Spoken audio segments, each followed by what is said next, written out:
ভারত বিভিন্ন সময়তে শান্তি চুক্তি করেছে, শান্তি বৈঠক করেছে, মৈত্রী অনেক সুযোগ দিয়েছে। মৈত্রী খেলা হয়েছে, মৈত্রী ক্রিকেট হয়েছে, মৈত্রী বাস গেছে, মৈত্রী ট্রেন গেছে, কিন্তু আর কত মৈত্রী? তারা চায় কি ভারত এখনো মৈত্রী করুক? তারা চায় ভারত এখনো সহ্য করুক? মানে আমরা পড়ে পড়ে মার খাবো, আমাদের ক্ষতি হবে, আমাদের পরিবারে রক্ত ঝরবে, আর আমাদের দেশ বলবে যে সবাই শান্ত থাকুন, সবাই চুপচাপ থাকুন, শান্ত থাকুন, আমরা শুধুমাত্র সিকিউরিটি বাড়াবো আর তার সঙ্গে সঙ্গে শান্তি চুক্তি করব।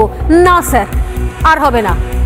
সিকিউরিটি দেশ নিশ্চয়ই বাড়াবে, কিন্তু আগে শত্রুকে শেষ করে, যাতে কোনোভাবেই এই শত্রু তরুণ তরতাজা ছেলেগুলোর মাথা মগজ ধোলাই করে তাদেরকে ঘরের শত্রু না বানাতে পারে।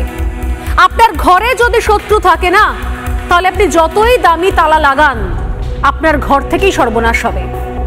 অতএব দেশের সীমান্তে সিকিউরিটি বাড়িয়ে কোনো লাভ হবে না যদি শত্রু আমাদের ঘরের মধ্যে থাকে, শত্রু আমাদের দেশের মধ্যে থাকে, দেশের মধ্যে থেকে দেশের মানুষের রক্ত ঝরানোর কৌশল নেয়, তাহলে বাইরের সিকিউরিটি বাড়িয়ে কোনো লাভ হবে না। এই শত্রুদেরকে খুঁজে বার করে নিকেশ করতে হবে, একদম শেকড় থেকে উপড়ে ফেলতে হবে।